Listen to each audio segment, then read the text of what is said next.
Isu hilirisasi nikel di Indonesia bukan lagi sekedar perdebatan ekonomi. Di baliknya, ada medan pertempuran informasi yang melibatkan aktor-aktor yang masing membangun, memanipulasi, dan mendistorsi narasi demi kepentingannya sendiri. Narasi hilirisasi nikel menjadi salah satu agenda kebijakan paling dominan yang dibangun sejak era Presiden Joko Widodo. Dengan payung regulasi seperti Undang-Undang Minerba dan Undang-Undang Cipta Kerja, pemerintah membentuk landasan hukum yang mendorong ekspansi industri nikel dengan dalih transisi energi dan peningkatan nilai tambah ekonomi nasional. Namun, kondisi di lapangan menunjukkan realitas berbeda. Di sejumlah wilayah tambang, masyarakat menghadapi kerusakan lingkungan, keterpinggiran ekonomi, serta konflik sosial yang berkepanjangan. Narasi yang mendukung hilirisasi pun tidak terjadi secara organik semata, melainkan diperkuat oleh amplifikasi narasi secara sistematis oleh berbagai aktor.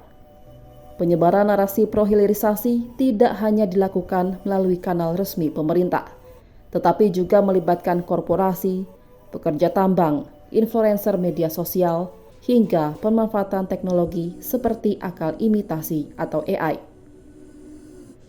Berdasarkan pelacakan digital oleh tim kolaboratif Merdeka.com bersama sejumlah LSM dari periode Januari 2024 hingga Januari 2026, ada 29.800 tweet dengan kata kunci nikel Cina dan juga konten TikTok yang menggunakan tagar nikel bersih, nikel berkelanjutan, dan hilirisasi. Dari temuan itu didapat ada narasi yang terorganisir dan berpola. Beberapa akun di TikTok termasuk akun konten berbasis AI dengan 584.000 pengikut dan influencer dengan 10,1 juta pengikut memperkuat narasi pro-nikel pemerintah seolah-olah sebagai konten organik. Pemerintah memang mengarahkan sejumlah influencer untuk turut menggaungkan program hilirisasi. Berdasarkan data ICW pada periode 2014-2020, total anggaran belanja pemerintah pusat untuk aktivitas digital mencapai 1,29 triliun rupiah dengan porsi khusus untuk jasa influencer sebesar 90,45 miliar rupiah. Tim kolaboratif juga menemukan ada perbedaan antara narasi yang berkembang di platform X dan platform TikTok. Platform X lebih cenderung menyuarakan narasi soal kerusakan lingkungan dan dampak buruk yang diakibatkan oleh industri nikel. Sementara platform TikTok didominasi oleh narasi tentang potensi manfaat ekonomi dari industri nikel. Tak hanya akun asli atau otentik dengan follower jutaan atau ribuan, akun tidak otentik yang kerap mengunggah video AI ada yang membahas tentang narasi pro-hilirisasi. Konten-konten itu yang meraup likes hingga puluhan ribu dan dibagikan hingga ratusan kali.